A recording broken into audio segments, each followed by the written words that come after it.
I'm pleased to introduce our final plenary speaker, Francesca Cotrufo, Professor and Associate Head in the Department of Soil and Crop Sciences, and a Senior Scientist at the National Resource Ecology Lab at Colorado State University.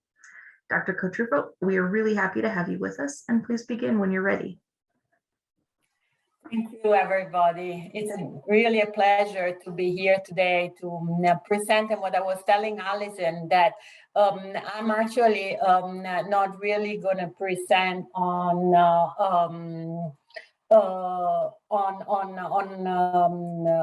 sensors, but rather on a concept.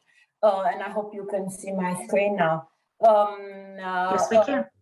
And how we can really advance both our understanding, but also forecasting of changes in soils at scale with an approach that integrates measurements and modeling.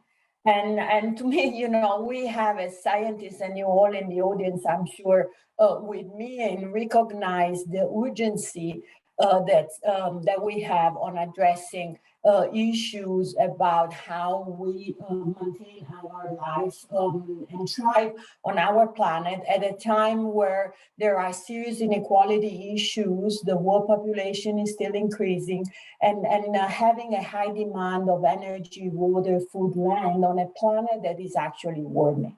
And so, as the IPCC pointed out, we basically have about 10 years now to not only decrease from the about 40 billion ton of CO2 that we emit today to zero, but we also need to go negative if we really want to stabilize the climate below 2 degrees centigrade of increase.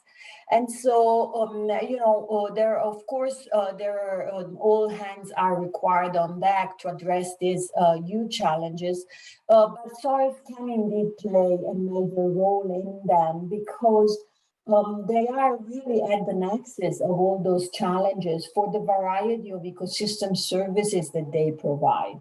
And in particular, when it comes to climate, but also when it comes to sustaining productivity, soil carbon is really important. And we know now from a large variety of synthesis work that soils have a significant potential to sequester carbon if we modify their management or avoid further conversion to agriculture from forestry and other working land. But the point I want to make today is that when we talk in terms of soil carbon, it's not enough to talk of bulk soil. And really has become critical, and a lot of the talks before have also pointed to the fact that it is important to recognize that within the high complexity of soils, at least we need to separate among two functionally different structures or fractions of soil organic matter. And those are the particulate organic matter, or POM, which we know now are formed from the structural component of plant and microbes, and they persist in soils for a relatively shorter period of time unless they are stabilized by occlusion in fine aggregates. The nice thing about POM is that it requires low nitrogen to be stabilized because it's mostly a plant material, lipids, and has a carbon to nitrogen ratio that is high. On the other hand, the mineral associated organic matter is more persistent because it's protected, despite some of it, as we have learned over these days, can actually be exchanged at a relatively fast pace. But the majority of it is actually more persistent and is formed from a different pathway that has the soluble component of plant material, either directly or through microbial transformation, resulting carbon associated to minerals with a relatively higher nitrogen demand. And so in my initial part of the talk, I would stress why it's important to separate this fraction to identify different vulnerability to disturbance of soil carbon, more potential for carbon sequestration, and drive our management strategies. And so I'm now showing the data for why I think what I just said. First of all, at a large analysis of palm and malm across Europe, in this case were just forest and grasslands, we pointed to the different nitrogen demand of carbon being stored in palm versus malm. The malm is very constrained even in forest and require more nitrogen, whereas the palm is more plastic depending on the type of plant material making it. And can be sequestered with relatively low nitrogen demand. The other important thing is that the mineral-associated organic matter reaches saturation point. Now, we still don't understand the full mechanism of saturation and how it varies from soil to soil, but it's intuitive to assume that since the mineral associated organic matter require minerals to form, there might be an upper limit. But again, we are still studying the exact mechanism, and the original idea of a straight link to the amount of silt and clay is now out of date. On the other hand, the particulate organic matter not requiring any mineral to stabilize can be accrued with no upper limit. The other thing that is important to point is that there is significant overlaps between those fractions, but indeed the mineral-associated organic matter has a higher permanence, as older age when dated with 14C than the particulate organic matter, and also a larger tail. And respond differently to different global changes, like nitrogen addition, elevated CO2, warming, and so forth, even when we don't see, and that's the most important thing, why we do need to identify those two fractions, because there are situations in which the total stock may not change, but actually the relative contribution of palm and malm may change in relation to a global change or a disturbance. And that will mean different things in terms of the longevity of the carbon, the nitrogen demand, and so forth, as I just pointed out. So putting together all these findings, I recently came out with a way of representing the controls of carbon in soils and how those, depending on those controls or the mechanism, we have a different share of palm and malm in soil, and therefore different vulnerability and nitrogen demand of the carbon stocks. And so basically here we identify the mechanism of persistence of carbon. Mostly it has a microbial physiological inhibition. You can think of it as the situation for the permafrost or the wetlands, where because of lack of oxygen or very low temperature, microbes are largely physiologically inhibited. Of course, there is never a total inhibition, but they are largely inhibited from decomposing organic matter in these soils, which are, of course, the peat soil. Organic carbon accumulate. We find the highest carbon stocks in those soils, and the most of them is in particular organic matter because it has undergone microbial processing. However, those soils are really vulnerable to change, because if we drain a wetland or it's the permafrost, then defrosted and microbe activated, then all that palm is available for decomposition. On the other hand, you can imagine situations like agricultural soils or other soils where actually the microbe, the only thing that inhibits microbe from accessing the organic matter is its inaccessibility. And so there are access constraints to decomposition. In those cases, the microbe actually processes the organic matter, or that is mostly associated to mineral. And at that point, the organic matter is not anymore that vulnerable to change, but does require high nitrogen and has already been deprived of a lot of the carbon already. And then in between, you have situation where the microbe are basically limited by energy, nutrient, or water, and some of the carbon is already protected by minerals, and so there is this intermediate share of POM and MEM, vulnerability, nitrogen demand, and you have intermediate stocks. And then if you start applying this concept, we now can use POM and MEM to really start understanding at a broader global scale the controls with a hierarchical structure of carbon, but also nitrogen dynamics in terrestrial ecosystem. I recently pointed those ideas in an opinion paper in Global Change Biology that's a little bit provocative. We called it the in and out framework, where basically we suggest that the POM and MEM can be proxy to understand where the ecosystem is at and what are the hierarchy of controls on that ecosystem. And so coming from what I just said, you can imagine that in system where climate is the overarching control, when either it's cold and wet or very hot and dry, it basically is the major driver of carbon and nitrogen in ecosystems.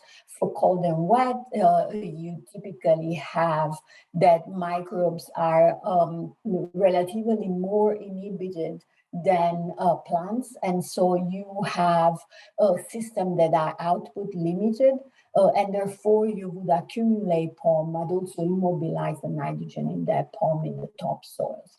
Again, on the other hand, when the system are hot and dry, the climate is still the control, but in this system, actually plant are inhibited more than microbes, and therefore the system become input limited, and you would have that the majority of the organic matter is accumulated in MEM with a leaking of the nitrogen cycling due to the input limitation.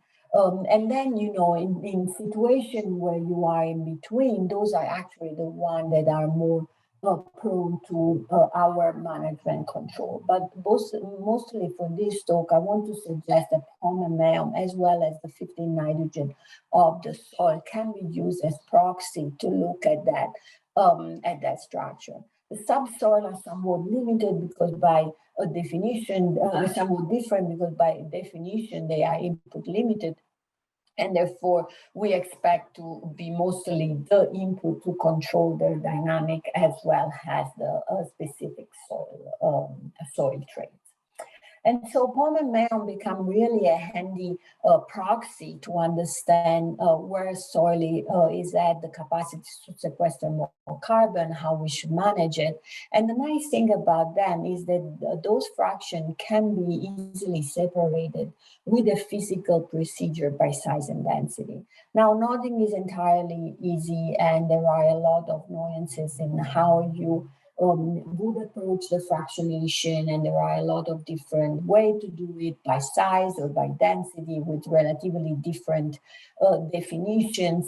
But overall, is a pretty robust approach that you can use if you are trained on it. The key thing is, of course, the dispersion of aggregates, because POM and MEM are primary fraction. I mean, are still very composite, but are more unique fraction than the aggregates which contain basically everything into it. And so aggregate dispersion, there are different methods to do that, but then once you disperse the aggregates, you can largely define POM as coarser size and lighter than MEM, and depending on how you separate by size or by density, you would have that heavy organic matter fraction that can fall in one or the other. And the other nice thing about having physical fractions is that you can actually easily use isotope tracing in them. And that's something that I do a lot in my lab. We have a labeling chamber where we produce plant material that is labeled with 13C and 15N. And we use it in lab or field incubation. We use lysimeter to actually extract the exudates that plant produce and do field or lab incubations. We combust the organic matter to produce pyrogenic organic matter and do similar work. And more recently, we have been working on mycorrhizal with mycorrhizal bags inside those pots so that we can produce enriched mycorrhizal tissues. And of course, you are all very familiar with all of that. We can then trace the isotopes in the physical fractions, in microbial in gases, in microbial proxies. Now we have done some nanosims, but our enrichment is a little bit at the limit. The enrichment we use for practicality. I think if we want to do more nanosims, we need to increase the basic enrichment we use. But those kind of work has really helped us advancing some of the understanding of the basic processes for the formation of organic matter. For example, one of the early work done by Jenny Sun, PhD, demonstrated that during litter decomposition, if you don't use bags, first of all, the plant residues reach a total decay, but the amount of carbon that is sequestered from that decomposition in the soil vary through time, and mostly when the plant lose non-structural material or celluloses and semicelluloses that can be easily broken down into dissolved organic matter through microbial transformation, or directly they can form a mineral-associated organic matter, whereas the plant structures and particularly lignin, but any other structure gets fragmented. Its fragmentation can actually be accelerated by fauna and create the particulate organic matter into the soil. And so these ideas have actually been confirmed in several other work we did. This is an experiment we did in collaboration with the Canadians, where along the climatic and the soil texture gradient, we followed the carbon from the residues 6 months after it was added to 5 years later. And basically our idea got confirmed. The free particulate organic matter that was the plant residue got entirely lost, and only the occluded particulate organic matter persisted in different amount depending on climate and sand, whereas the mineral-associated organic matter formed very early in the process and more or less stayed with no much suggestion for additional formation from the decomposition of the particulate organic matter. And so all this point to a revisit of the continuum concept for which mineral-associated organic matter is formed from the decomposition of the particulate organic matter. And again, there is more of this different pathway of soluble and structural. And again, this is now work that is currently in progress, but within the DOE IPE root project, we have done work incubating 2 different root genotypes of corn that were labeled at different depth, but we also incubated the exudates.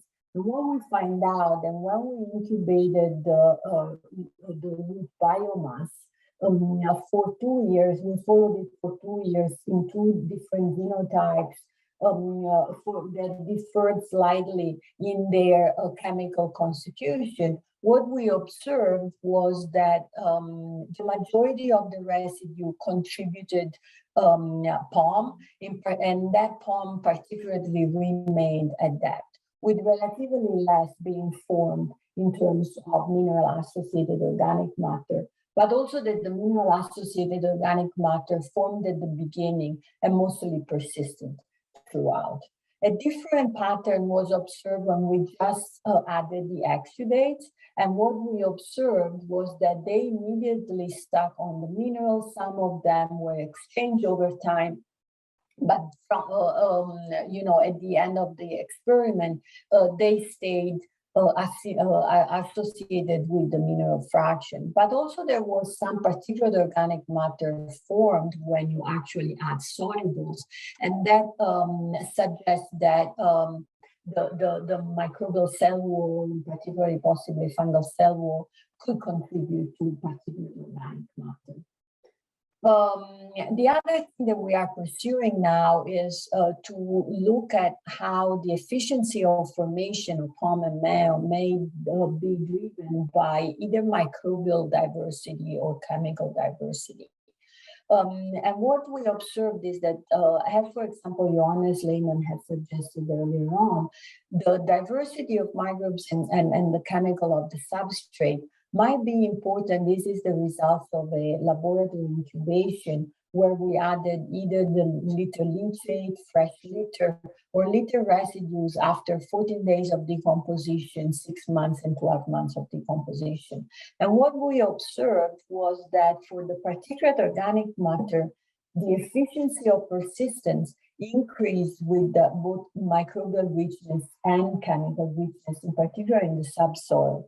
But that wasn't the case for mineral-associated organic matter, where either there was no correlation or actually an inverse one, suggesting that possibly we might have underestimated the direct absorption of the soluble to minerals, or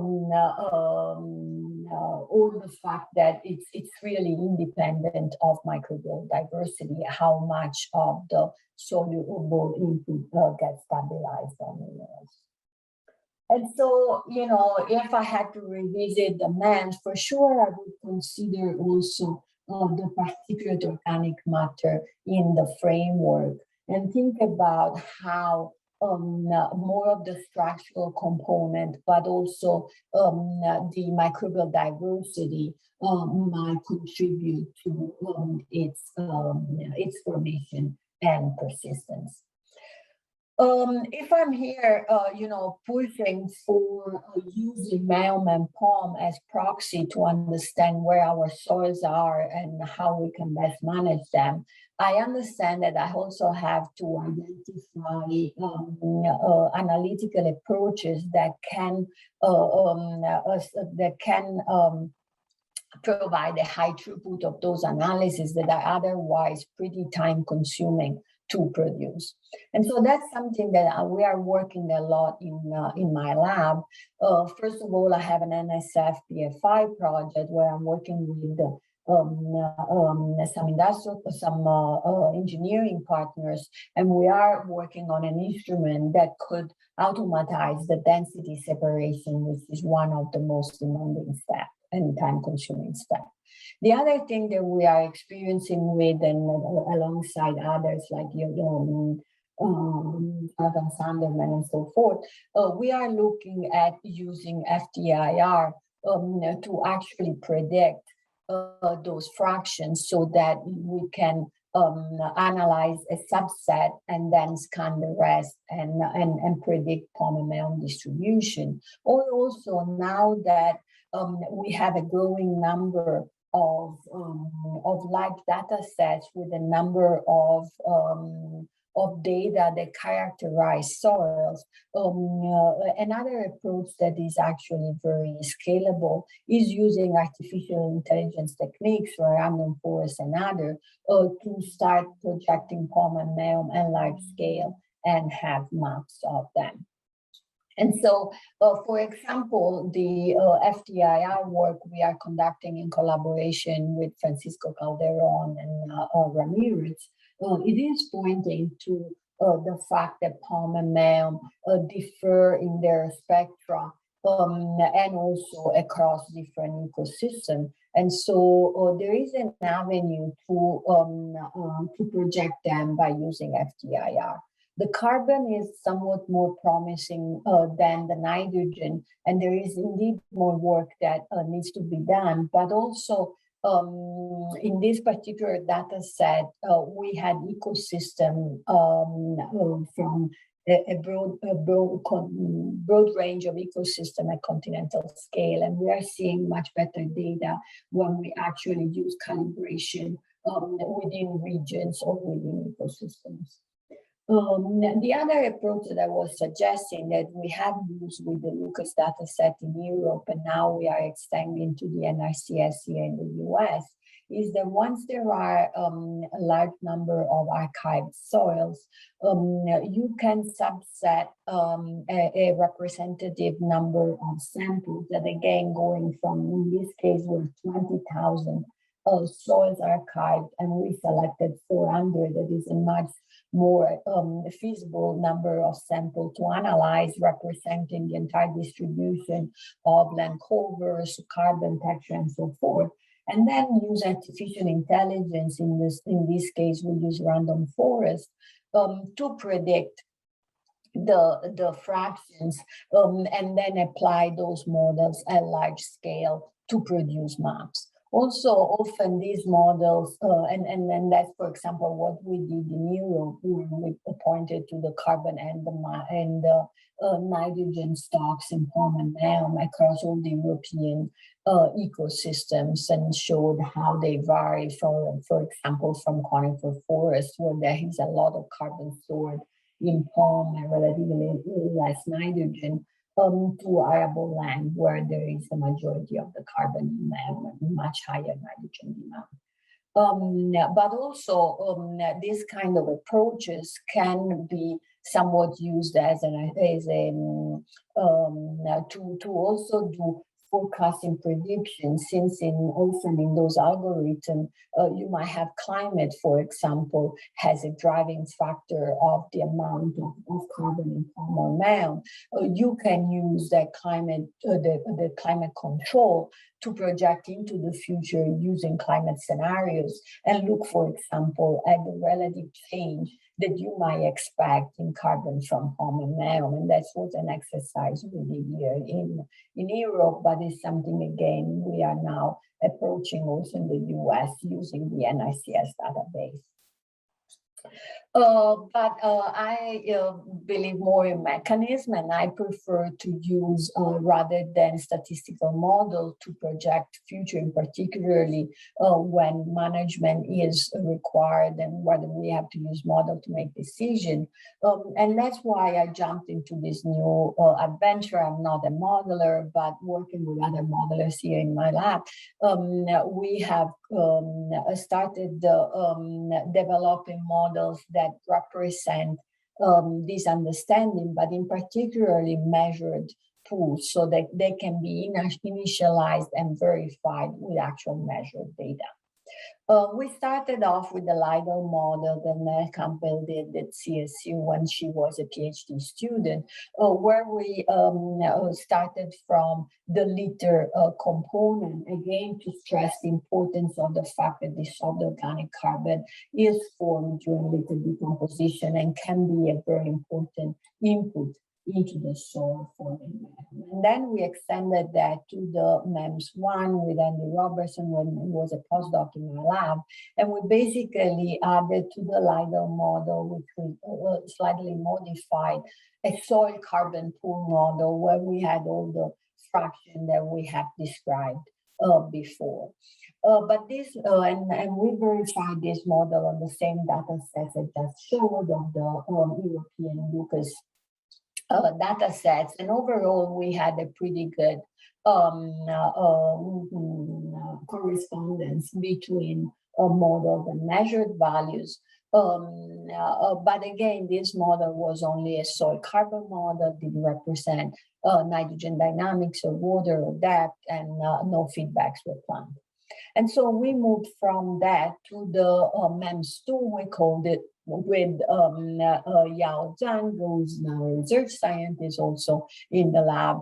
And we have tried to represent a model that to create a model that encapsulates some of the most current understanding as we know it, but also I was very pleased to hear all the process at the rhizosphere weather, and so forth, because we have separated the rhizosphere from the bulk soil so that we can reproduce more of those dynamics. Of course, it's work in progress, but all the pools are measurable, all the flux are biophysically defined and measurable, and some of them are measurable. And so for sure, that's a tool that can progress hand in hand with the progression of sensors, of understanding, and of measured data.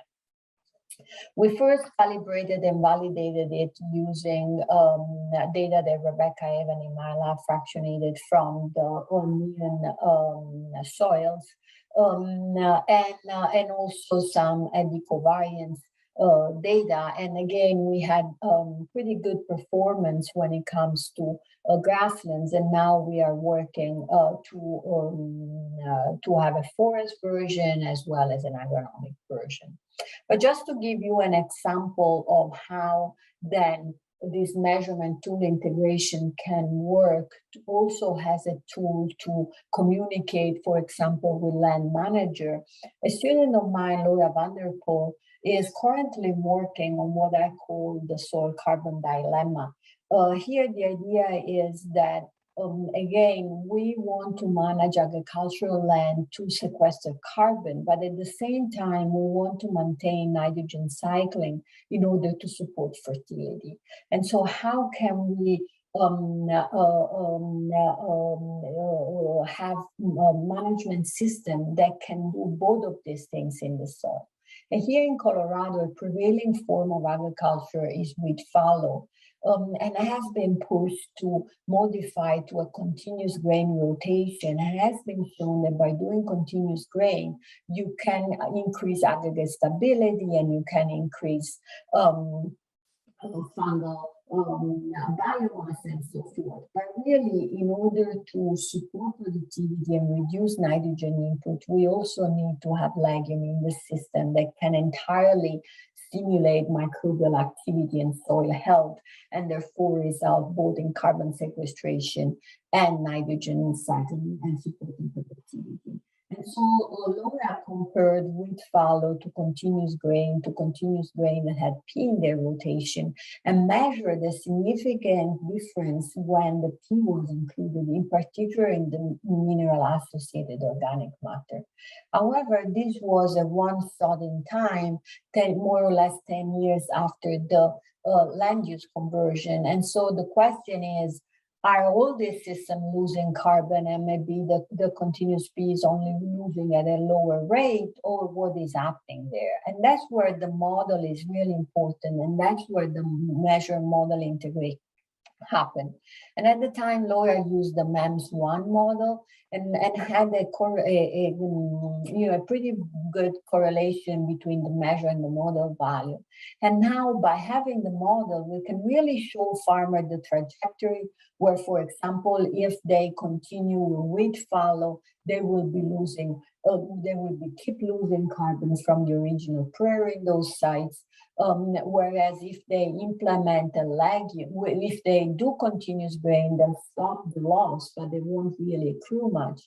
Whereas if they put the grain, the P in the rotation, they will increase. And so that's where I think the combination of measurements and modeling is important. And that's some work that we are doing also with socioeconomics work to work on farmer, and on this team at CSU we have created what is called the Soil Carbon Solution Center, where we are trying to work on all of this integration, not just in the physical space, but also with the socioeconomic component. And with that, I like to conclude by pointing that, again, we need to draw down carbon from the atmosphere and increase soil carbon. I do think that in order to drive those decisions, we need to change to separate palm from mound, And that separation can also really help us improve understanding and improve the model.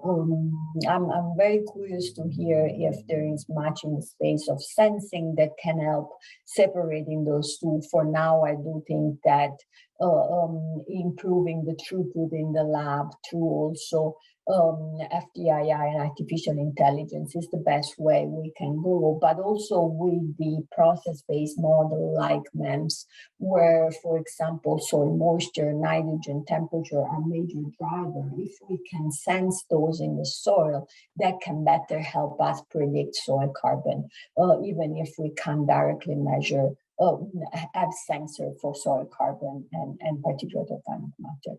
And of course, I couldn't be doing this work without the funding from several federal agencies as well as private company and the lab. And now I just have a picture of my current lab, but of course, many other contributed in the past. And thank you very much for your attention.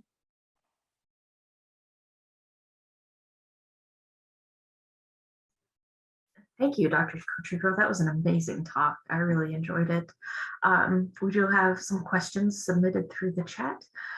Can you recommend the best depth in the soil to analyze the malm and palm to quantify carbon and nitrogen for best management and analysis purposes?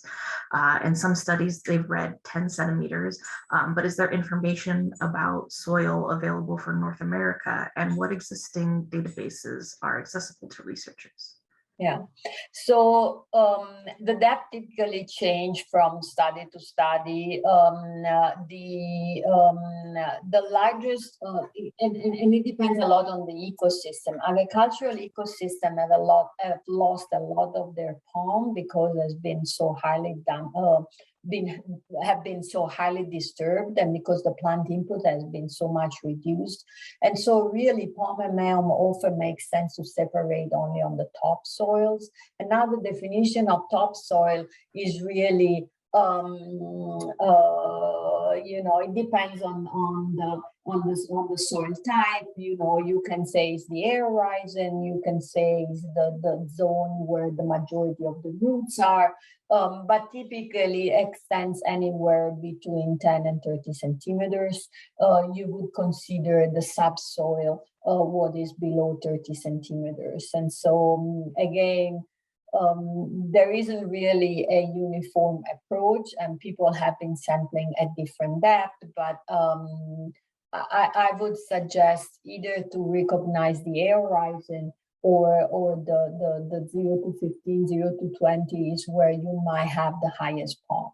Now, it does make sense to go down to a meter depth when you want to do the background carbon stocks in a soil, because we do know that a lot of the carbon is stored at depth.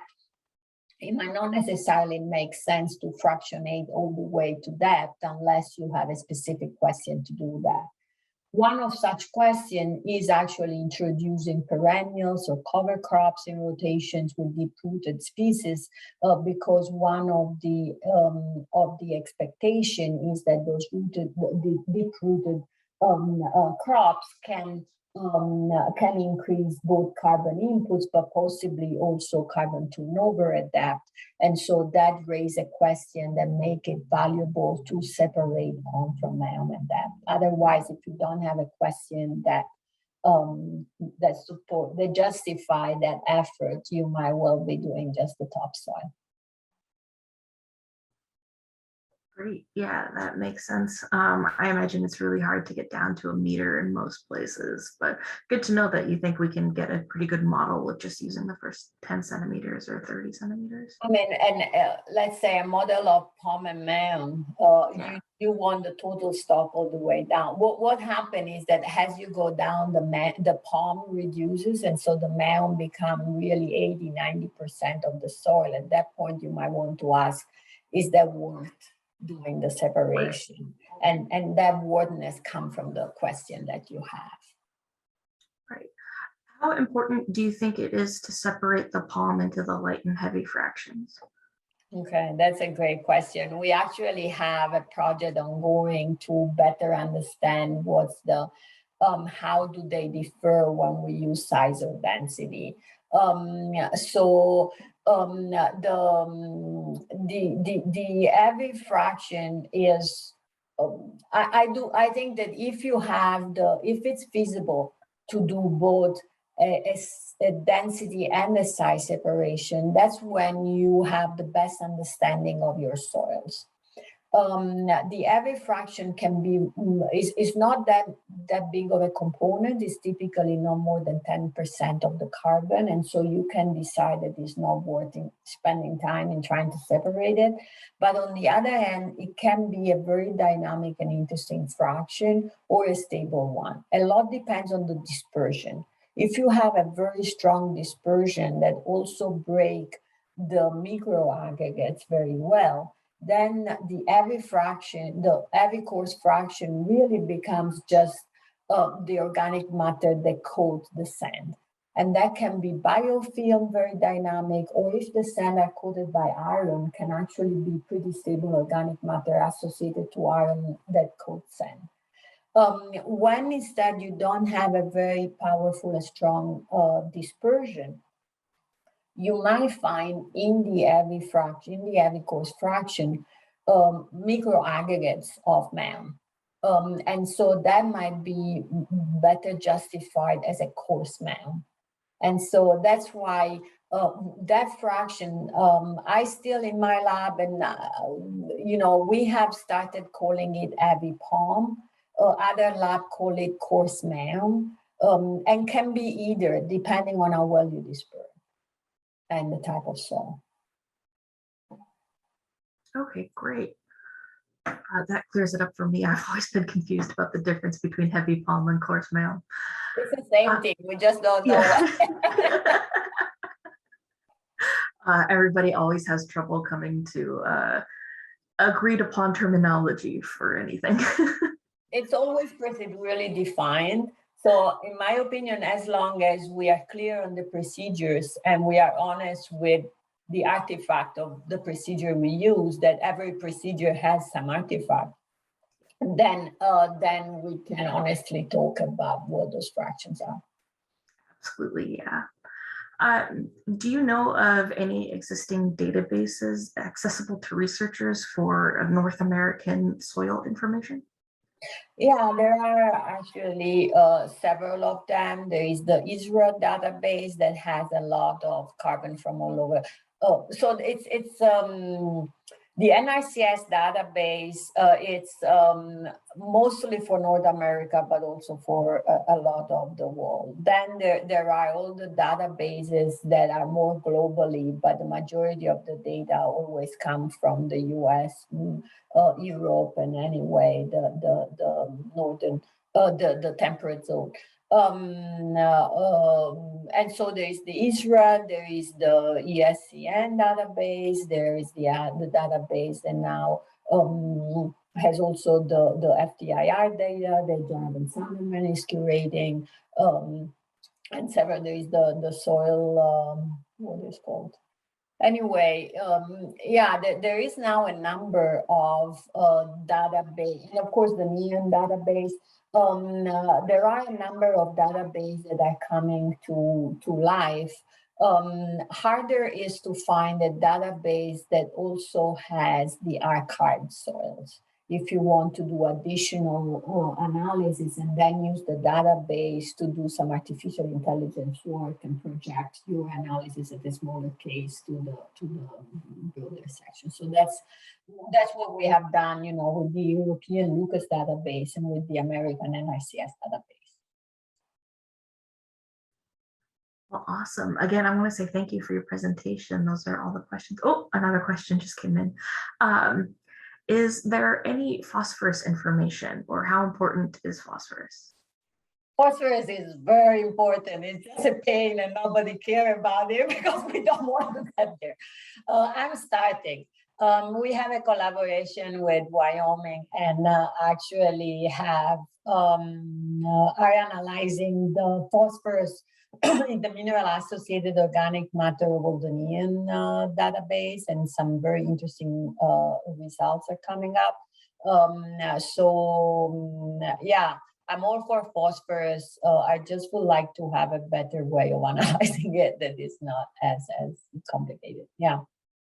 And also the problem with phosphorus is that the approach we use for dispersion interfere with phosphorus. And so a lot of our fraction cannot be analyzed for phosphorus because we have dispersed with a sodium hexametaphosphate. And so if we want to do phosphorus, we need to be mindful from the beginning to use dispersion that are mechanical or energy dispersion or chemical dispersion that might interfere with it. Great. Yeah, phosphorus is always so important, and we just need better ways to figure out how to study it. Another last minute question. In your opinion, how important is it to consider soil pore texture and connectivity in terms of modeling carbon storage? I think it's very important, but I had that conversation yesterday.